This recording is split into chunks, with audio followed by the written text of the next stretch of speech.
अस्सलाम वालेकुम, this is Sadia Masood. और नाज़रीन, यहाँ पर हम बात करेंगे कि हमारे मुल्क की सियासत में एक भूचाल तो ऑब्वियसली नज़र आ ही रहा है, एक तनाव तो नज़र आ ही रहा है, लेकिन बात यहाँ तक महदूद रहती तो क्या बात थी, बात इससे बढ़ चुकी है और आगे जाकर जंतरों मंत्रों और काले जादुओं पर जाकर रुकी है। एक बहुत बड़ा इंकशाफ हुआ है मरियम नवाज़ के हवाले से, मैं उस पर बात करूँगी। ये बात है एक गिलास की जिसने मरियम नवाज़ के ऊपर छाए हुए तमाम काले बादल जो है वो हटाने की बात हो रही है। और शरीफ फैमिली के अंदर जो मसाइल चल रहे हैं, इनका तोड़ एक गिलास के ज़रिए होगा। इस गिलास की कहानी मैं आपको बाद में बताऊंगी। इससे पहले हम एक इंकशाफ करेंगे और वो इंकशाफ ये है कि मरियम नवाज़ ने एक ख्वाजा सरा को पीर तस्लीम कर लिया है। ख्वाजा सरा के पास जाती हैं, उनसे मदद मांगती हैं कि उनको बताया जाए कि वो किस तरह से इन करप्शन के हालात से बाहर निकल सकती हैं, करप्शन के जो इल्ज़ामात हैं उससे बच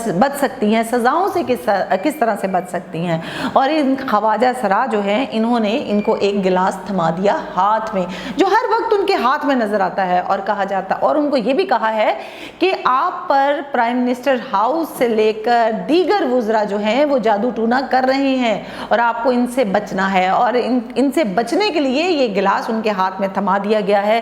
अब ये गिलास जो है वो किस तरह से अपनी करामात दिखाएगा, किस तरह से करप्शन से इन लोगों को बचाएगा, ये हम आने वाले वक्त में देखेंगे।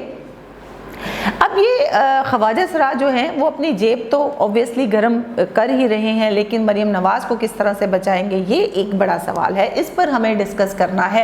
अभी गुज़श्ता दिनों में अगर मरियम नवाज़ की हम बात करें तो उन्होंने भी कुछ कम नहीं किया, बल्कि इल्ज़ाम लगाया और इनडायरेक्टली खातून अव्वल को भी आड़े हाथों लिया कि प्राइम मिनिस्टर जो है, प्राइम मिनिस्टर हाउस के अंदर जितनी भी तकर्रियाँ होती हैं वो जादू टूनों के ज़रिए होती हैं। मतलब कहने का ये है कि जादू टूने पर वो यकीन भी रखती हैं और इसी वजह से वो इल्ज़ामात लगा रही हैं। ये हमारी मुल्क की सियासत जो है वो किस तखाने पर खड़ी है, किस डायरेक्शन में जा रही है, हमारे मुल्क की हालात इस वक्त क्या हैं और हमारे हुक्मरान जो है वो किन चक्रों में पड़ गए हैं, ये एक बड़ा सवाल है।